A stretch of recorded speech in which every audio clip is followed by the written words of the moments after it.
સ્થાનિક સ્વરાજની ચૂંટણીનો શંખનાદ, પ્રદેશ મહામંત્રી પ્રશાંત કોરાટે કાર્યકરોને ફૂંક્યો વિજય મંત્ર। ગુજરાતમાં વિધાનસભા સત્ર બાદ ગમે ત્યારે સ્થાનિક સ્વરાજની ચૂંટણીઓ જાહેર થવાની શક્યતા વચ્ચે ભરૂચ જિલ્લા ભાજપ દ્વારા જીતનું માળખું તૈયાર કરવા કવાયત તેજ કરવામાં આવી છે। ભરૂચ ડિસ્ટ્રિક્ટ બેંક ખાતે પ્રદેશ મહામંત્રી ડોક્ટર પ્રશાંત કોરાટના અધ્યક્ષ સ્થાને એક મહત્વની બેઠક યોજાઈ હતી, જેમાં જિલ્લાની તમામ પંચાયતો અને પાલિકાઓમાં ભવ્ય વિજય મેળવવા માટે રણનીતિ ઘડવામાં આવી હતી।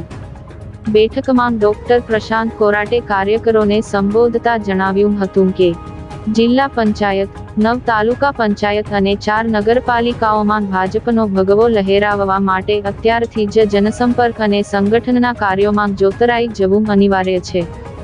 તેમણે કાર્યકરોને પરિશ્રમની પરાકાષ્ઠા સર્જી વિજય અપાવવા હાંકલ કરી હતી। જિલ્લા પ્રભારી પરાક્રમસિંહ જાડેજાની વિશેષ ઉપસ્થિતિમાં યોજાયેલી આ બેઠકમાં જિલ્લા ભાજપ પ્રમુખ પ્રકાશ મોદી, સ્થાનિક ધારાસભ્યો અને વિવિધ મોરચાના હોદ્દેદારો હાજર રહ્યા હતા। બેઠક દરમિયાન આગામી દિવસોમાં યોજાનારા સંગઠનલક્ષી કાર્યક્રમો અને ચૂંટણીલક્ષી વ્યવસ્થિત સંકલન અંગે ઝીણવટભર્યું માર્ગદર્શન આપવામાં આવ્યું હતું।